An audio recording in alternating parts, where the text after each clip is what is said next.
So here's what happens next.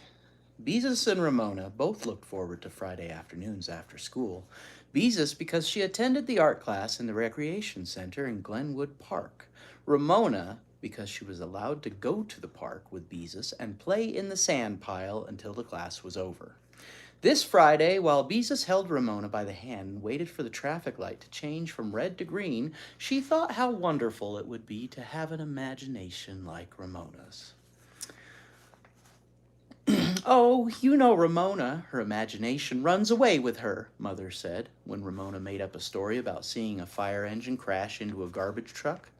That child has an imagination a mile long, the Quimby's grown-up friends remarked when Ramona sat in the middle of the living room floor in a plastic wading pool she had dragged up from the basement and pretended she was in a boat in the middle of the lake. Did you ever see so much imagination in such a little girl? The neighbors asked one another when Ramona hopped around the yard pretending she was the Easter Bunny. One spring day, Ramona had got lost because she started out to find the pot of gold at the end of the rainbow. The rainbow had appeared to end in the park until she reached the park, but then it looked as if it ended behind the supermarket. When the police brought Ramona home, Father said, "Sometimes I think Ramona has too much imagination." Nobody, reflected Beezus, ever says anything about my imagination. Nobody at all. And she wished more than anything that she had an imagination. How pleased Miss Robbins, the art teacher, would be with her if she had an imagination like Ramona's. Unfortunately, Beezus was not very good at painting, as least not the way Miss Robbins wanted boys and girls to paint. She wanted them to use their imagination and to feel free. Beezus still squirmed with embarrassment when she thought of her first painting, a picture of a dog with "bow" coming out of his mouth in a balloon. Miss Robbins pointed out that only in the funny papers did dogs have "bow" coming out of their mouth in balloons.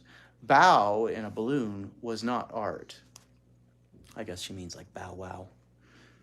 Maybe they didn't say, "Oh, it is Bow Wow. I can't read."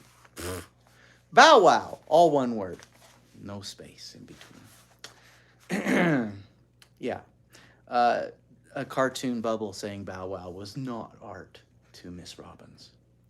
When Miss Robbins, she's not married either, when Miss Robbins did think of Beezus's paintings was good enough to put up on when Miss Robbins did think one of Beezus's paintings was good enough to put up on the wall, she always tacked it way down at the end, never in the center. Beezus wished she could have a painting in the center of the wall. "Hurry up, Ramona," Beezus coaxed. Then she noticed that her sister was dragging a string along behind her. "Oh, Ramona," she protested, "why did you have to bring Ralph with you?" Ralph was an imaginary green lizard. Ramona liked to pretend she was leading by a string. "I love Ralph," said Ramona firmly, "and Ralph likes to go to the park." Beezus knew it was easier to pretend along with Ramona than to make her stop. Anyway, it was better to have her pretend to lead a lizard than to pretend to be a lizard herself. "Can't you carry him?" she suggested. "No," said Ramona. "He's slimy." When the girls came to the shopping district, Ramona had to stop at the drugstore scales and pretend to weigh herself while Beezus held Ralph's string. "I weigh 11 pounds, she announced, while Beezus smiled at Ramona's idea of her weight. It just goes to show how much imagination Ramona has, she thought. At the radio and phonograph store, a phonograph. Do I have? I do? I do! Oh, there's nothing in that one. I need this one. This is a record, and a phonograph is an earlier form of records. You take one of these plastic discs, and anyway, you see there's little grooves. If you look really closely, you see those lines? When you put a little needle on that, the lines vibrate in such a way as to accelerate music out of the disc, and you plug it into some speakers, and now you have music. That's what we used to listen to music on before all the different ways we can play music now. the phonograph store. This book is from 1950. It's old. This is a reprinting, and they redid the illustrations, and it makes it confusing because everybody has normal hair. But they did not have normal hair. They had 1950s hair, and this is in 1950 in Oregon. Ramona would be a grandmother now. At the radio and phonograph store, Ramona insisted on petting his master's voice, the black and white plaster dog, bigger than Ramona, that always sat with one ear cocked in front of the door. It was an old trademark of the phonograph store. They had a dog that was made out of plaster outside, and he was just a statue of a dog.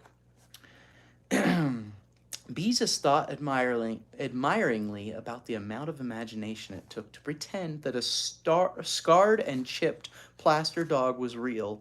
If only she had an imagination like Ramona's. Maybe Miss Robbins would say her paintings were free and imaginative and would tack them on the middle of the wall. When they reached the park, Beezus left Ramona and Ralph at the sand pile, and feeling more and more discouraged at her own lack of imagination, hurried to the recreation center. The class had already poured paints into their muffin tins and were painting on paper thumbtacked to drawing boards. The room hummed with activity. Miss Robbins, wearing a gay paint-smeared smock, flew from one artist to another, praising, correcting, suggesting. Beezus waited until Miss Robbins finished explaining to a boy that he should not outline a mouth with black paint. Her mouth wasn't outlined in black, was it? Then Beezus said, "I'm sorry I'm late, Miss Robbins." She stared in fascination at Miss Robbins' earrings. They came almost to her shoulders and were made of silver wire twisted and bent into interesting shapes. Not the shape of anything in particular, just interesting shapes. "That's all right," Miss Robbins, her earrings swinging, smiled at Beezus. "Get your paints and paper. Today everyone is painting an imaginary animal." "An imaginary animal?" Beezus repeated blankly. How could she possibly think of an imaginary animal? As Beezus poured paints into her muffin tin and tacked a sheet of paper to her drawing board, she tried to think of an imaginary animal. She tried to think, and she tried. But all the animals she could think of, cats and dogs, cows and horses, lions and giraffes, were discouragingly real. Reluctantly, Beezus took the only vacant seat, which was beside a boy named Wayne, who came to class only because his mother made him. Once Beezus had hung her sweater on the back of her chair, and Wayne had printed "Post no bills" on it in chalk. Beezus had worn it all the way home before she discovered it. Since then, she did not care to sit beside Wayne. Post no bills means you can't post any ads. People used to have, they still do that. On light poles, you'll see a bunch of ads like, "Lost my cat. I give exercise advice." Pull the little thing and call the number. That's a bill. Post no bills means you can't put anything there, and he painted that on her. Beezus had worn it all the way home before she discovered it. Since then, she did not care to sit beside Wayne. Today, Wayne sounds like he has an imagination. Today, she noticed he had parked a grape-flavored lollipop on a paper towel beside his muffin tin of paints. "Hi, Bees," he greeted her. "No fair licking my sucker." "I don't want your old sucker," answered Beezus, "and don't call me Bees." "Okay, Bees," said Wayne. I think Wayne might like Beezus. At that moment, the door opened and Ramona walked into the room. She was still dragging the string behind her, and she looked angry. "Why, hello," said Miss Robbins pleasantly. "Oh, Ramona, you're supposed to be playing in the sand pile," said Beezus, going over to her. "No," said Ramona flatly. "Howie threw sand on Ralph." Howie is Ramona's friend. Her dark eyes were busy taking in the paints, the brushes, and the drawing boards. "I'm going to paint," she announced. "Mother said you were supposed to play in the sand pile," protested Beezus. "You're too little for this class." "You say that about everything," complained Ramona. Then she turned to Miss Robbins. "Don't step on Ralph," she said. Ralph is a make-believe green lizard. She pretends that she leads around on a string. Beezus was embarrassed at having to explain such a silly thing. Miss Robbins laughed. Oh, well, here is a little girl with lots of imagination. How would you like to paint a picture of Ralph for us, Ramona? Beezus could not help feeling annoyed. Miss Robbins was letting Ramona stay in the class, the one place where she was never allowed to tag along. Miss Robbins would probably like her painting because it would be so full of imagination. Ramona's pictures, in fact, were so full of imagination that it took even more imagination to tell what they were. Ramona beamed at Miss Robbins, who found a drawing board for her and a stool, which she placed between Beezus and Wayne. She lifted Ramona onto the stool. There, now you can share your sister's paints, she said. Ramona looked impressed at being allowed to paint with such big boys and girls. She sat quietly on her stool, watching everything around her. Maybe she'll behave herself after all, thought Beezus as she dipped her brush into the blue paint. And now I don't have to sit next to Wayne. Since Beezus still had not thought of an imaginary animal, she decided to start with the sky. Do the sky first, Beezus whispered to Ramona, who looked as if she did not know how to begin. Then Beezus faced her own work, determined to be free and imaginative. To be free on a piece of paper was not as easy as it sounded, she thought. Miss Robbins always said to start with the big areas of the picture and paint them bravely and boldly. So Beezus spread the sky on her paper with brave, bold strokes. Back and forth across the paper, she swept her brush, brave and bold and free. That was the way to do it. Her sky turned out to be too wet, so while it dried a little, Beezus looked at what the other boys and girls were doing. Celia, who sat on her left, had already filled in a brave, bold background of pink, which she had sprinkled with big purple dots. Now she was painting a long gray line that wound all over her paper, in and out through the dots. What's that supposed to be? Whispered Beezus. I'm not sure yet, answered Celia. Beezus felt better, because Celia was the kind of girl who usually knew exactly what she was doing and whose pictures were often tacked in the center of the wall. The boy on the other side of Celia, who always wanted to paint airplanes, was painting what looked like a giraffe made of pieces of machinery, and another boy was painting a thing that had 2 heads. Beezus looked across Ramona to Wayne. He had not bothered with a sky at all. He had painted a hen. Beezus knew it was a hen because he had printed it in big letters, "This is a real hen," with an arrow pointing to it. Wayne always tried to do just the opposite of what Miss Robbins wanted. "Hey, quit peeking," said Wayne in a loud voice. "I'm not peeking," said Beezus hastily, trying to look as if she had been interested in Ramona's paper all the time. Ramona had dipped her brush into the blue paint and had painted a blue stripe across the top of her paper. "That's the sky," she said happily. "But that's not the way the sky is," Beezus was trying to be helpful. She felt better because Ramona had not plunged in and painted a picture full of imagination. Skies should come farther down on the paper.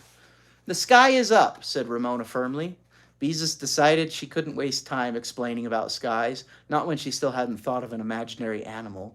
Maybe she could take a real animal and sort of change it around. Let's see, she thought. I could take a horse and put feathers on it. No, all those feathers would be too hard to paint. Wings? That was it. A horse with wings was an imaginary animal, a real imaginary animal, because Mother had once read aloud a story about Pegasus, the winged horse, out of a library book. In the story, Pegasus had been white, which was a real horse color. Beezus decided to be extra imaginative. A green horse against a blue sky. She would make her horse so green. Miss Robbins ought to like that. Beezus did not think blue and green looked very pretty together, but Miss Robbins often liked colors that Beezus thought did not really go together. Beezus dipped her brush into green paint and outlined a wing against the sky. Next, she outlined the body of the horse and a long tail that hung down. It was a magnificent horse. At least Beezus hoped it would be. At least Beezus hoped it would look magnificent when she finished it. Anyway, it was big, because Miss Robbins liked her artist to cover the whole paper. Quickly and neatly, Beezus filled in the outline of the horse, because Miss Robbins, who was looking at Celia's picture, would look at hers next. Somehow, the horse was not exactly what Beezus had in her mind's eye, but even so, compared to whatever Celia was painting, a green horse with wings was really a very good imaginary animal. And except for a few soggy places in the sky, her work was much neater than Celia's. Beezus waited for Miss Robbins to point this out. Instead, Miss Robbins said, "Celia, your picture is work to be proud of. It is a difficult thing to get to be as free as this." Then Miss Robbins moved on to Beezus, her long earrings swinging forward as she leaned over the drawing board. Beezus waited anxiously. Maybe her picture wasn't so good after all. If Miss Robbins liked a gray line winding around a lot of purple dots, maybe she wouldn't like a flying horse. Maybe she liked things with no special shape, like those earrings. "You have a good sky, even if it is a little wet," said Miss Robbins. Beezus was disappointed. Anybody could have a good sky. Miss Robbins continued to study the picture. "Try to think how a horse would look if it were really flying." Beezus tried to think. "What about the tail?" asked Miss Robbins. "Wouldn't the tail fly out behind instead of hanging down?" "Especially if the wind blew real hard," said Wayne. "Can't you make the horse look rounder?" asked Miss Robbins. "Think how a horse looks with the sun shining on him. Part of him would be in shadow." "Not that horse," said Wayne. "She just copied it off a mobile gas billboard, only she made it green instead of red." "I did not," said Beezus indignantly. Then she stared at her painting again. Now that Wayne pointed it out, she could see her horse did look like the one on the mobile gas billboard at the service station where her father bought gasoline. He was a flat cardboard horse, not a magnificent horse at all. Her horse wasn't even as good as the horse on the billboard, because instead of a flying tail, he had a tail that hung down like a mop. "All right, Wayne," said Miss Robbins. "I'm sure Beezus did not mean to copy anything from a billboard." "No, I didn't," said Beezus mournfully. "I was only trying to change a real animal around to make it imaginary, but I just don't have imagination is all." "Why, Beezus, of course you have imagination." Miss Robbins sounded shocked at the idea of anyone's not having imagination. "My little sister has lots of imagination," said Beezus. "Everybody says so." Miss Robbins smiled reassuringly. "That doesn't mean that you don't have any. I think your trouble is that you work too hard. You don't have to be so neat. Why don't you start another painting and just try to have a good time with your paints?" Beezus looked uncertain. It was a nice change to have a grown-up tell her she didn't have to be neat. But she didn't understand how she could paint a good picture unless she worked at it. If only she had some imagination like Ramona. But no, Miss Robbins said everybody had imagination. Well, if she had imagination, where was it? Why wasn't it helping her with her imaginary animal? All she could think of was that cardboard horse on the billboard. Beezus glanced at Ramona, who had been surprisingly quiet for a long time, to see how she was coming along with her picture of Ralph. Except for the stripe of the sky at the top, Ramona's paper was blank. Now she dipped her brush in yellow paint, divided the hairs of the brush into 3 tufts, and pressed them on the paper, leaving a mark like the track of a bird. "That's not the way you use a paintbrush," said Beezus. "Besides, you're getting paint on your fingers." "Look, Ralph's feet marks," exclaimed Ramona, paying no attention to Beezus. "You mean footprints," corrected Beezus. "Now go on and paint the rest of Ralph." "Feet marks," said Ramona stubbornly, making more footprints across the paper. "And I can't paint him because he's just pretend." "Oh, well," thought Beezus, maybe thinking footprints isn't good for the brush, but it keeps her quiet. She dabbled her own brush in green paint and tried to stir up her imagination. She felt a little encouraged because Ramona was having trouble too. "Hey!" interrupted Wayne in a loud voice. "She's licking my sucker!" "Ramona!" Beezus was horrified to see Ramona, no longer interested in footprints, calmly sucking Wayne's grape-flavored lollipop. "Ramona, put that down this instant! You're not supposed to lick other people's suckers!" "You give me that!" Wayne made a grab for his lollipop. "No!" screamed Ramona, trying to hold it out of his reach. "I want it!" "Ramona, give it to him," ordered Beezus. "It's all germy." You mean she's getting germs on it, said Wayne. Give it to me. The rest of the class stopped painting to watch. Wayne made another grab for his lollipop. This time he grabbed Ramona by the wrist. Let go of her, said Beezus angrily. Ramona howled as Wayne tried to pry her fingers loose from the lollipop stick. He knocked against his muffin tin, which flipped into the air, spattering paint over the whole table, the drawing boards, and the floor. Ramona was splashed with red and yellow paint. Blue and green ran down Wayne's jeans onto his sneakers. A pool of brown paint dripped off the table onto the floor.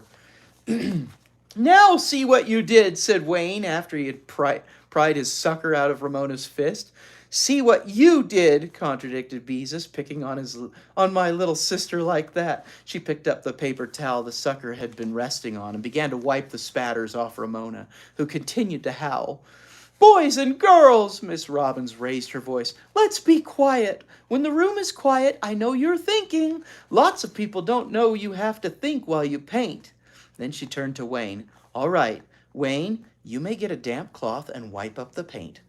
I'm sorry, Miss Robbins, said Beezus. I want the sucker, screamed Ramona. Suddenly Beezus decided she had had enough. This art class was one place where Ramona was not supposed to be. She was supposed to play in the sand pile. Mother had said so. She was not supposed to upset the class and spoil everything with one of her tantrums. Beezus made up her mind she was going to do something about it, and right now, too, though she didn't know what. Ramona, stop that this instant, Beezus ordered. Go out and play in the sand pile where you belong, or I'll... Frantically, Beezus tried to think what she could do. Then she had an inspiration. Or I'll tickle you, she finished. I guess I do have some imagination after all, she thought triumphantly. Instantly, Ramona stopped crying. She hugged herself and stared at Beezus. Don't tickle, Beezus, she begged. Please don't tickle. Then go out and play in the sand pile like Mother says you're supposed to, said Beezus. Don't tickle, shrieked Ramona as she scrambled down from her stool and ran out the door. Well, thought Beezus, it worked. It really worked. Feeling suddenly lighthearted, she tacked a fresh sheet of paper to her drawing board and sat staring at it. Maybe Ramona didn't have so much imagination after all. If she couldn't draw a picture of an imaginary green lizard, well, if Ramona couldn't paint a picture of Ralph, she could. Ramona was not the only one in the family with imagination, so there. Beezus seized her brush and painted in another sky with bold, free strokes. Then she dipped her brush into the green paint and started to outline a lizard on her paper. Let's see, what did a lizard look like? She could not remember. It didn't matter much, anyway, not for an imaginary animal. She had started the lizard with such brave, bold strokes that it took up most of the paper and looked more like a dragon. Beezus promptly decided the animal was a dragon. Dragons breathed fire, but she did not have any orange paint. And she was so late in starting this picture that she didn't want to take time to mix any. She dipped her brush. Do you know how to mix orange paint? What if you don't have any orange paint, but you have red and yellow paint? You know what you can do? You can make this tie. You just put a little red, a little yellow, mix it up. It turns this color. Isn't it lucky I have my fire tie? She dipped her brush into pink paint instead and made flames come out of the dragon's mouth, only they didn't look like flames. They looked more like the spun sugar candy Beezus had once eaten at the circus. Spun sugar is cotton candy. And a dragon breathing clouds of pink candy was more fun than an ordinary flame-breathing dragon. Forgetting everyone around her, Beezus made the pink clouds bigger and fluffier. Dragons had pointed things down their backs, so Beezus made a row of spines down the back. They did not look quite right, more like slanting sticks than spines. Lollipop sticks, of course. At that, Beezus laughed to herself. Naturally, a dragon that breathed pink spun sugar, cotton candy, would have lollipops down its back. Eagerly, she dipped her brush into red paint and put a strawberry lollipop on one of the sticks. She painted a different flavor on each stick, finishing with a grape-flavored lollipop like the one Wayne and Ramona had shared. Can you see her dragon painting in your mind? That's pretty neat, huh? That's your imagination doing that, because I'm not showing you any pictures. There's no picture. It's all words. See that? There's some pictures in this book, but I don't like them. I'm going to order the old version of this book and show you the real pictures the way they were meant to look when it was based in 1950, because nobody today would call it what was it? Pink spun sugar? We don't call it spun sugar. We call it cotton candy. They didn't change the words of the book. If you change the illustrations, you got to change the words if you're going to make it today. It's not today, it's 1950. When your grandmas were little girls, or even before they were little girls. Then she held her drawing board at arm's length. She was pleased with her dragon. It was funny and colorful and really imaginary. Beezus wondered what she could do next. Then she remembered that Miss Robbins often said it was important for an artist to know when to stop painting. Maybe she'd spoil her picture if she did anything else. No, just one more touch. She dipped her brush in yellow paint and gave the dragon an eye, a lemon drop eye. There, her imaginary animal was finished. By that time, it was 4:30, and most of the boys and girls had put away their drawing boards and washed their muffin tins. Several mothers who had come for their children were wandering around the room. Or wandering around, does it say room? I guessed right, it's room. Looking at the paintings. Those who have finished, wash your hands clean, said Miss Robbins, and I mean clean. Then she came across the room to Beezus. Why, Beezus, she exclaimed, this is a picture to be proud of. I didn't know whether a dragon should have lollipops down its back or not, but they were fun to paint, said Beezus. Of course he can have lollipops down his back. It's a splendid idea. After all, no one has ever seen a dragon, so no one knows how one should look. Miss Robbins turned to several of the mothers and said with admiration in her voice, here's a girl with real imagination. Beezus smiled modestly at her toes while the mothers admired her picture. We'll tack this in the very center of the wall for next week's classes to see, said Miss Robbins. It was fun to paint, confided Beezus, her face flushed with pleasure. Of course it was, said Miss Robbins, as she carefully placed the picture in the center of the wall. Didn't I tell you you worked too hard at painting before? Beezus nodded. That was the wonderful thing about it, she thought, as she scrubbed out her muffin tins. Her dragon had been fun, while her flying horse had been work. And she had imagination. Maybe not as much as Ramona, but real imagination just the same. Here's a girl with real imagination, Miss Robbins had said. A girl with real imagination. A girl with real imagination. Beezus thought as she left the building and ran across the park to the sandpile. Come on, Ramona, it's time to go home, she called to her sister, who was happily sprinkling sand on a sleeping dog. And let's not forget Ralph. Good old Ralph.